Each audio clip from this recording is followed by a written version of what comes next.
everyone, and welcome back. Today we are playing Leyline once again, but if you give me 1 second, there is a reason we are doing this. I'm not just playing it on the ladder to play it.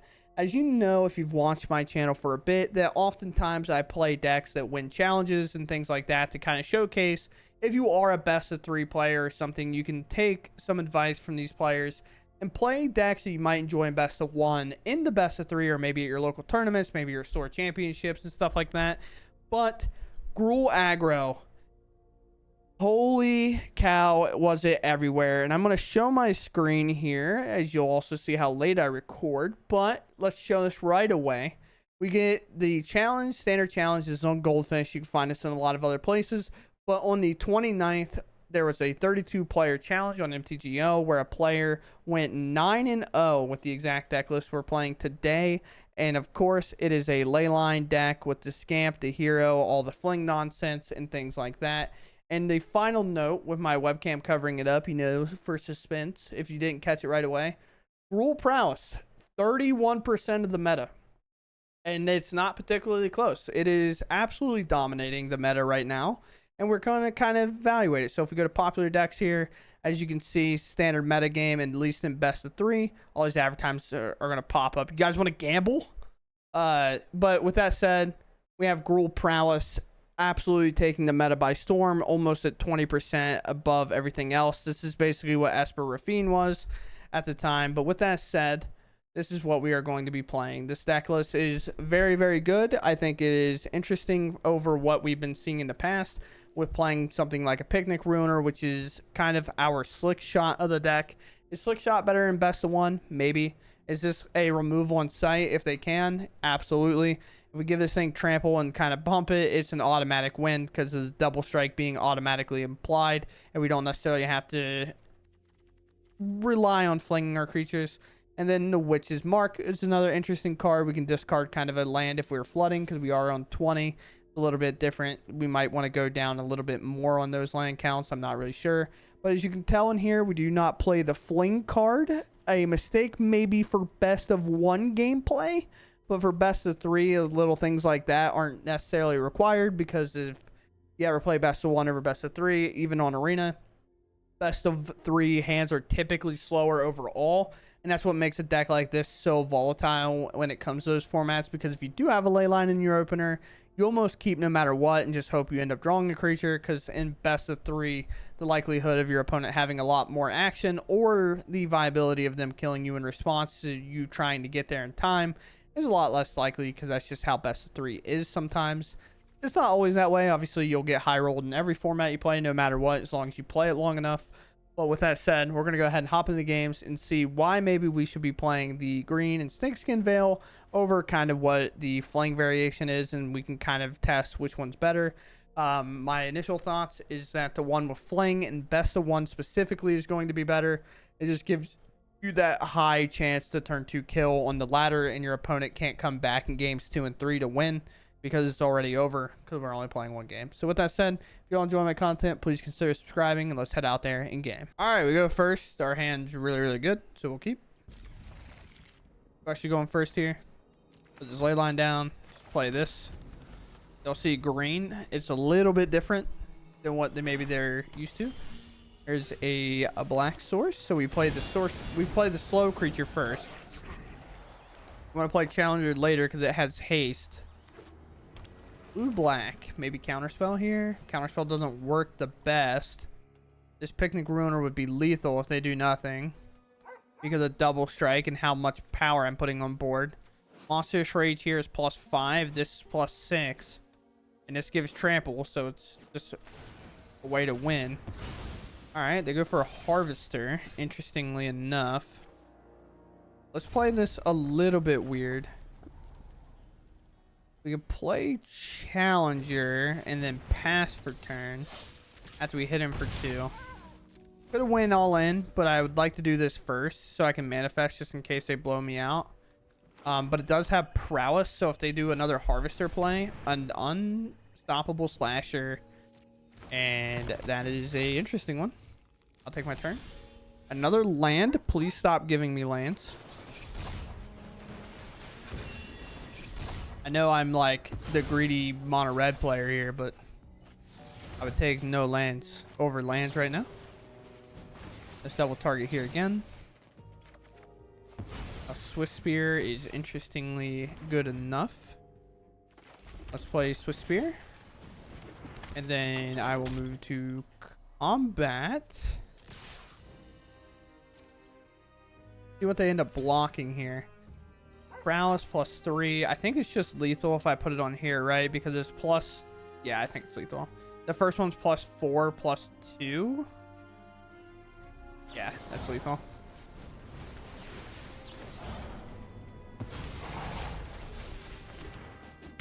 And just like that. Wowzers. Even flooding a bit for this type of deck. Like, this is definitely a flood for this deck here. And we end up coming away with it.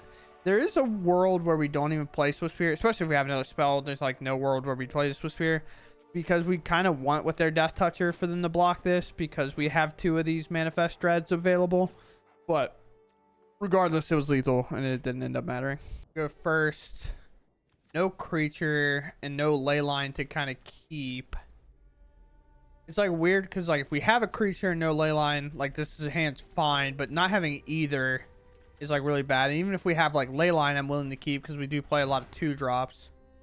For example, this is like one of those hands where I will keep this over the other. We keep 6. I put the Forest on bottom, I think. We just get the Swiftspear in there. We do a little bonks. Then I play and establish a Picnic Ruiner, hopefully. Like we're against the mirror to an extent. Not exactly the mirror, of course, but the mirror regardless.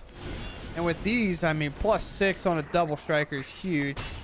So hopefully our opponent just kind of wants to chump in a lot of damage and doesn't really go for the Picnic Ruiner removal play, which I'm a big fan of. It's just weird with the Swiftspear because you don't get the value you want when you sack it to throw it at something. There's a Scamp. You can trample. Better not, but like, it wouldn't surprise me. And that's what they go for. They go for the fling here. Kind of what we figured. I'm a big fan of doing that because you kind of need to do that. I could Might of the Meek here, or I could just go pretty large on this attack. I don't think they'll block. Let's start with Might just to get a card draw here. Alright, another land's pretty huge. Now we go to combat, we attack. I'll probably cash in one of these. Actually, do I? Let us take the 2 here. Just hit him for 2 and then maybe double. Or am I passing on this much damage though? This is +4 for each of these. This is 8. So it would set them to what? It would set them to 8 because I'd have 10 overall. Interesting.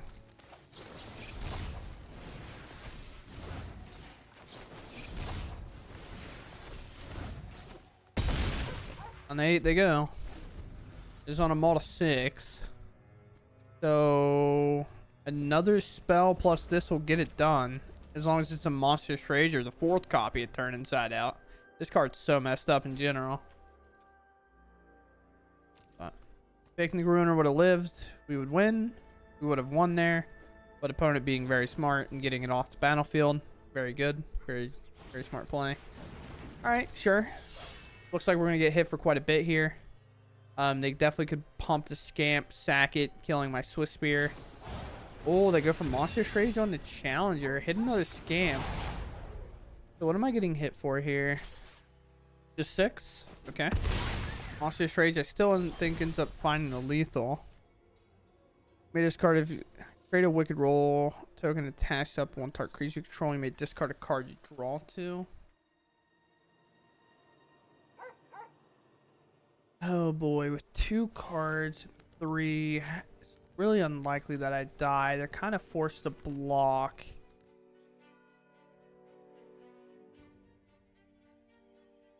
Good roll is the 1/1, and when it goes away, they lose a card. I guess, is it worth holding here? This is 5 damage overall. It's just not like enough. I guess I should cash in on it. they will allow me. I think they almost have to block. But my hesitation to get into combat could force them not to. Now, they'll probably direct us at Swiftspear, and we can save it by casting this. That's what we really want to do. We just want them to assign the damage to the Swiftspear. Now it won't die, but that didn't have trample regardless. We kind of have to hold this, because if we draw a land, we're going to want to use this to discard that card and draw two. I thought about doing it regardless. Another land's actually really helpful for us. They might be looking to show off, okay. Could be dangerous. Might be holding that show off back. They are. Makes total sense to me. We starting off with the Might and the Meek because that triggers our Prowess regardless. And draws us another replacement card. And then we draw a slow Leyline. So we cast this. Sweet. Attack. They're kind of forced to block. Maybe they don't feel that way, but maybe they do, maybe they don't. Oh, they take it. Okay. Let's set 2 extra life on the board. This is really just to throw it in front of the challenger if need be. They have 4 mana.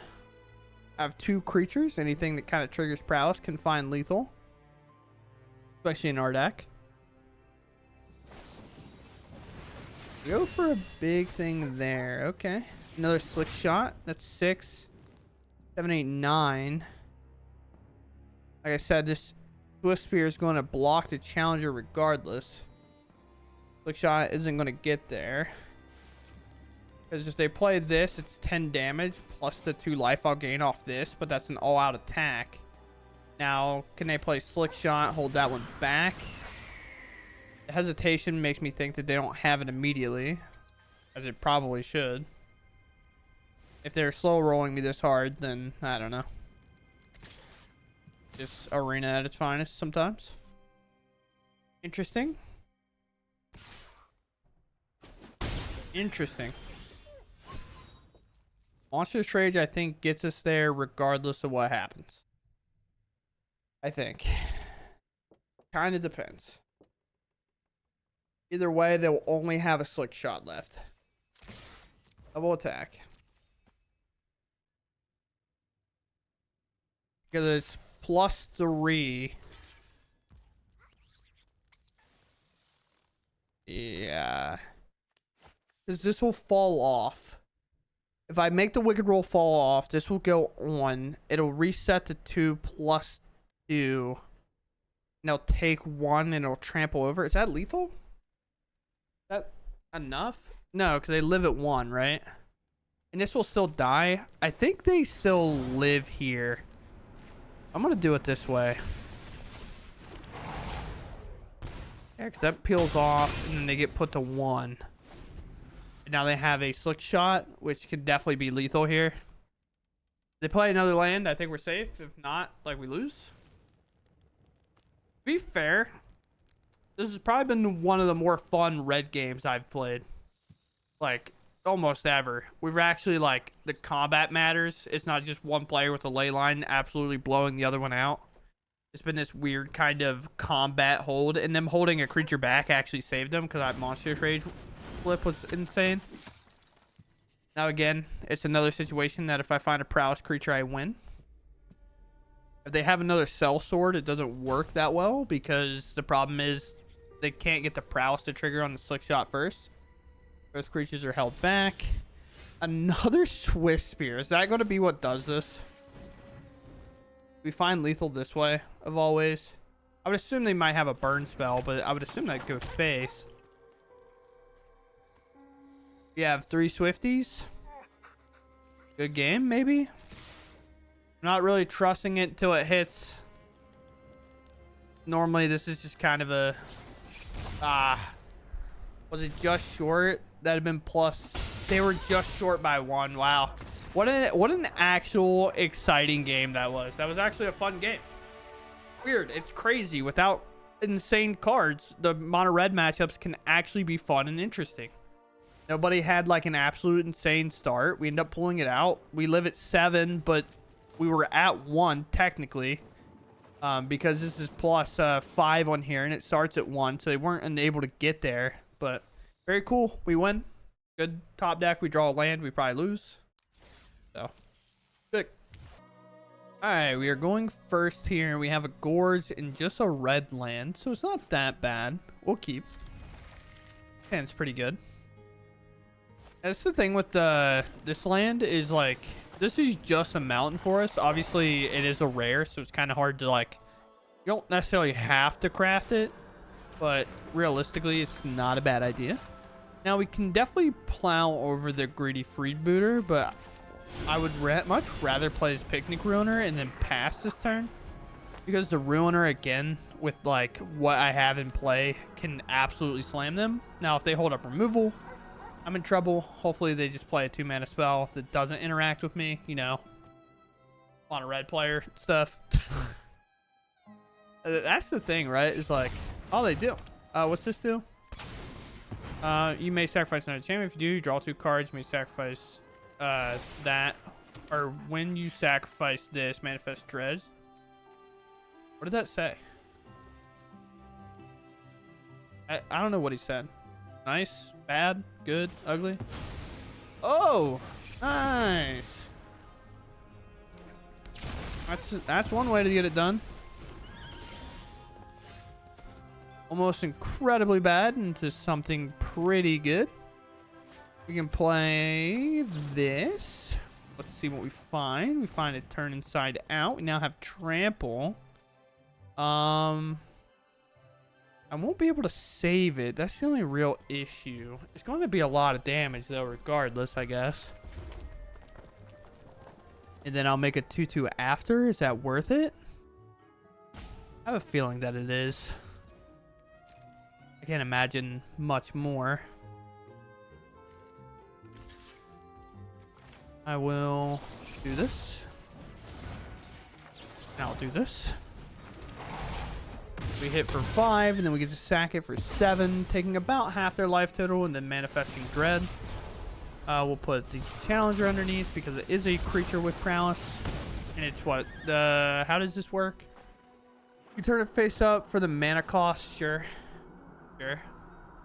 Sure. It is a mouse, so it does benefit from Might of the Meek. What will they do now? Another freebooter. You gonna do the whole cycle again? Oh my lord, they are. Don't do it again, bro. Please. It's kind of crazy that freebooter's treasure is like untapped, by the way. This is an entire cycle to do the exact same thing. It's kind of wild. Okay, it's another freebooter, thankfully. Well, let's turn this thing face up. Fire this thing off. Alright. Okay. Well, at least for us, we get a card that's very good in terms of when we're flooding too much. Set them down to 5. They just get sacked. They'll go into this turn cycle with 5 mana, and this still floating about, and they know their top card, and they wanted it. So maybe it's a Shielded or something. Who knows? Maybe it's an Aklazotz. It's also good. But this actually gets around it a bit. Hopeless Nightmare. A little gross. Get rid of a mountain. We'll just get rid of any lands that we can. In their mind, there's like, oh, Viper? Ooh, Viper's pretty good. I cannot discard this last card. I have to kind of just take it in stride. We do get to target this, and we put a Wicked Roll token on it, which isn't Menace. I'll just lose 4. And that is a monster card to find. Target creature here. Prowess, another land. Discard this land, of course. We'll take 2 cards. And now, can I find lethal with what's in play? Let's just get this land down. If they double block, I could do this, which would take out both creatures, and then I could play a Scamp after I manifest Dread as well, right? Because I'll attack. This is +3 plus the Prowess trigger, so it's 8, and they have to block it. They could make a mistake of not blocking it, maybe. Maybe they'll leave this around. This is kind of cool. I guess we just go that route. Swing it in. I can trade off the board, I will. I feel like the 6/6 at minimum is jumping in front of this. No? Okay. We'll just let that happen then. Sure. I'll play the Scamp. I'll pass. I'm all for taking some damage here. I can discard this land and then just take 4 and then maybe even take the 6. Well, now it's interesting. How does this work? Until the end of turn? Yeah, it's a little tough.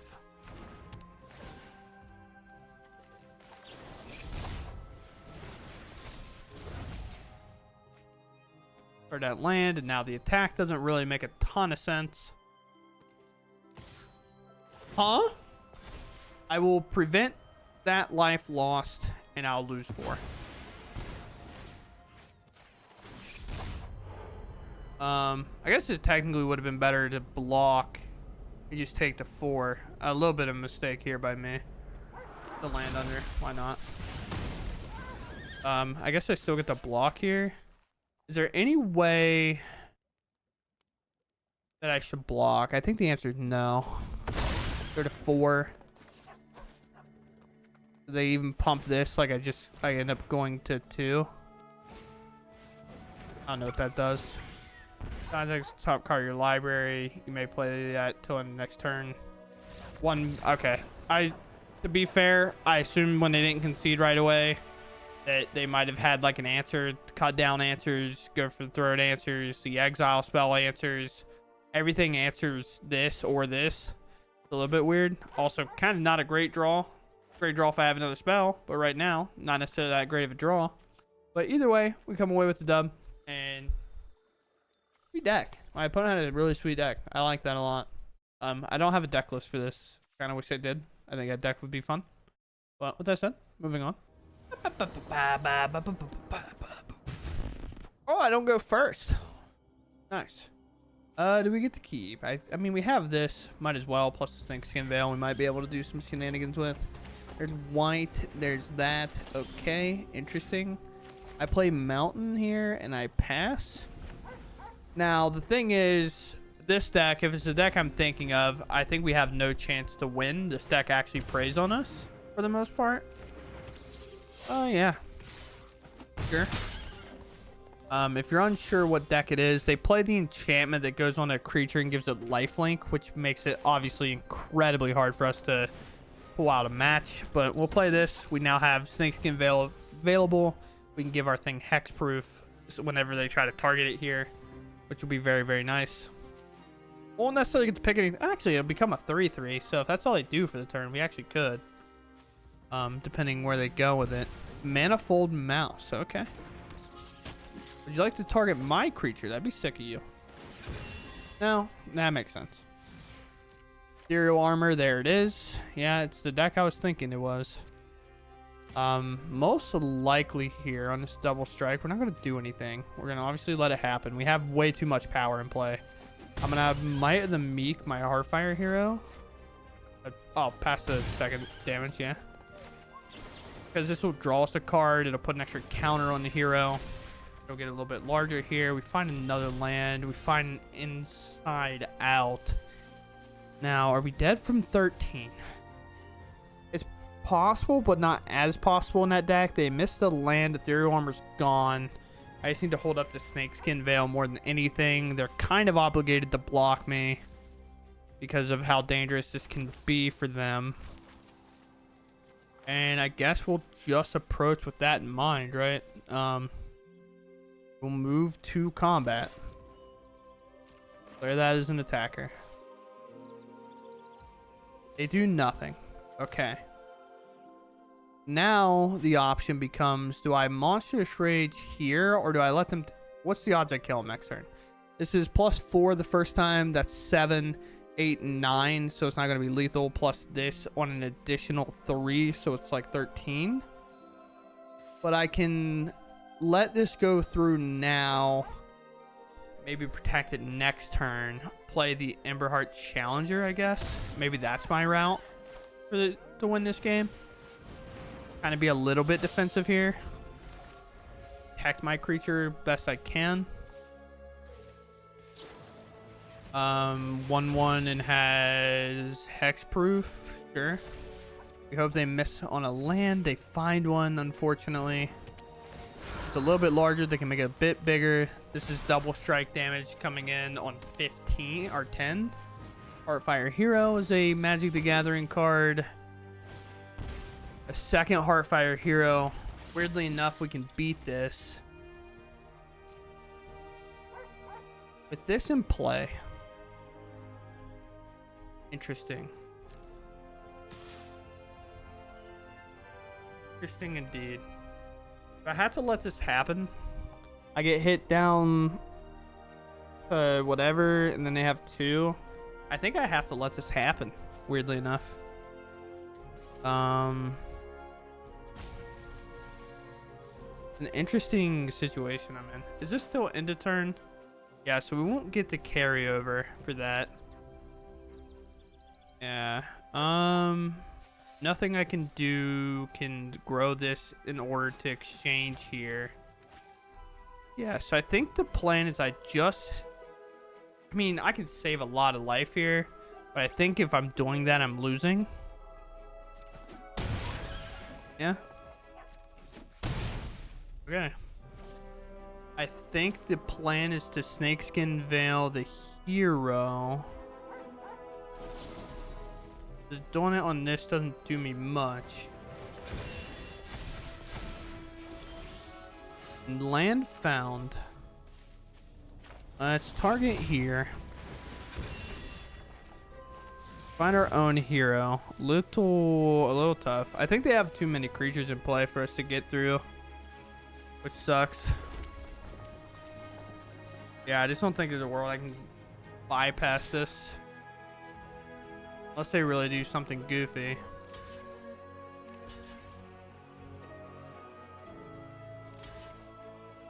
Block there. I'll take whatever. Now I have some decision making to do. These will die. I'll go to 2. This will get first strike because that's how they'll prioritize it. Can I play? No, because I'll go to 1. I can play this, block, and then maybe shoot them. I'll still end up dying. Yeah, it's not going to end up mattering, I think. There might have been a way to win this game, but I just don't think I had it. Yeah, second Trampler would have got me there. Maybe using the Might of the Meek so early was bad because it took away my trample. And then I'm just going to play this and die. Maybe blocking was worth it, but then I don't get the Prowess. I don't know. That's going to be a game I watch back, and I'm probably going to be mad at myself about. But either way, we fall short. I think this matchup's pretty bad for us regardless. They didn't even have the good cards, but like I said, they get it. Okay, here we are. We are in the outro. This is the deck list that won the challenge, and it wasn't particularly close at all, and that challenge was absolutely disgusting to look at.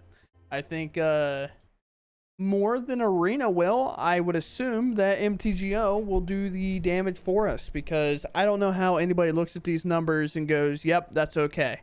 Because if I look at this challenge, I don't know how much I talked about it. I guess I can like share my screen maybe. Give me 1 second. This might be easier if I do that. Goldfish is a little questionable sometimes because how many ads they decided to slam on their thing. Yeah, so here we are. This is the challenge from the 29th. So if you can see my little calendar here, I'm filming at 1:10. See, I don't lie when I talk about how late I film at times. Just so we know, by the way. But film 1 in the morning. This Gruul Prowess list took first, and we see it's in 5th. We have Mono Red Prowess, which is literally the same thing. And then we have Gruul Prowess, and all these decks. It is 31% of a 32-player challenge. That's absurd. And that's just a Gruul. They, for whatever reason, categorize Mono Red in a different pile. But let's be honest. I mean, I can drop it here so you can expand on this. Brother, it is like Mono Red this is a little bit different, I guess. So, all right, let's just say it's 31%. I thought it was going to be the same, but here's the list we end up playing from the winner here. And you can just see, man, it's so hard to beat even in best of 3 sometimes whenever it is absolutely crushing a challenge, taking first at 9-0, didn't even drop a match. And really the sideboard plan.